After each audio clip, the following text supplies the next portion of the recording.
13 से 14 घंटे की ड्यूटी और कोई छुट्टी नहीं।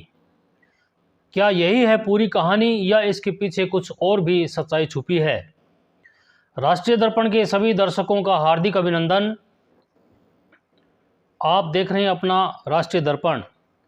हमने आज की यह रिपोर्ट 15 दिन और 15 रिपोर्टरों की विभिन्न स्थानों से गहन जांच के बाद तैयार की है। राजस्थान रोडवेज में एक अहम सवाल उठ रहा है, क्या बस ड्राइवर और परिचालकों की हालत बहुत कठिन है जितनी हमें दिखाई नहीं देती है, और सिस्टम की तस्वीर इससे कहीं ज़्यादा जटिल है। ड्यूटी और जिम्मेदारी का दबाव, 13 से 14 घंटे की लंबी ड्यूटी करने के बाद भी नियमित छुट्टियों की कमी, यह एक ऐसा पहलू है जिसे कर्मचारी लगातार उठा रहे हैं। कर्मचारियों के अनुसार खाने के लिए सीमित भत्ता मिलता है, जिससे बाहर जाने पर 2 टाइम तो क्या, 1 टाइम का खाना भी ठीक से नहीं खाया जा सकता। कई बार टिकट देने में देरी से फ्लाइंग दस्ते का दबाव एवं परिचालक को उनके द्वारा बहुत बार प्रताड़ित एवं अपमानित होना पड़ता है। बहुत बार यात्रियों के साथ बहस की स्थिति बन जाती है, जिसमें लगेज, आधी टिकट और सीट को लेकर विवाद आम बात हो गई है। नशा किए हुए यात्रियों से निपटना, उनसे नियमों का पालन करवाना, उनको समझाना बहुत ही दुश्वार कार्य है।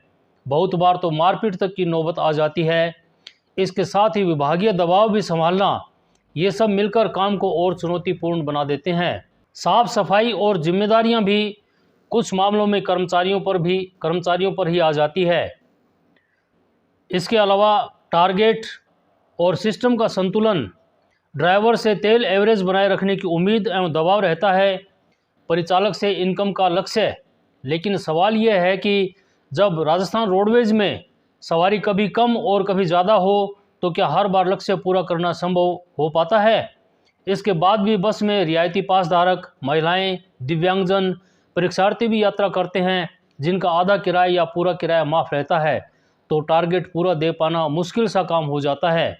मेंटेनेंस और ग्राउंड रियलिटी, बसों की स्थिति और मेंटेनेंस को लेकर भी सवाल उठते रहे हैं, और अगर रास्ते में कोई तकनीकी समस्या आती है या किसी तरह की दुर्घटना होती है तो जवाबदेही भी कर्मचारी पर ही आ जाती है। नियम और व्यवहार के बीच फंसे कर्मचारी, केबिन में बैठने को लेकर भी नियम सख्त है, लेकिन कई बार यात्री खुद ही केबिन में खाली सीट देखकर सीट देने का दबाव बनाते हैं और अपनी मजबूरी जताते हैं। मानवता के नाते सीट देने का खामियाजा चालक और परिचालक को भुगतना पड़ जाता है। अब यहाँ सबसे बड़ा सवाल यही है कि क्या हम सिर्फ एक पहलू देखकर पूरी तस्वीर समझ रहे हैं, या फिर इस सिस्टम में कई ऐसे पहलू हैं जिन पर खुलकर चर्चा होनी चाहिए। सच्चाई शायद सिर्फ आंकड़ों में नहीं, बल्कि ज़मीन पर काम कर रहे लोगों के अनुभवों में छुपी होती है।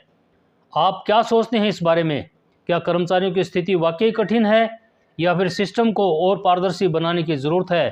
कमेंट करके अपनी राय ज़रूर दें। आप देखते रहिए राष्ट्रीय दर्पण। आपका दिन शुभ हो।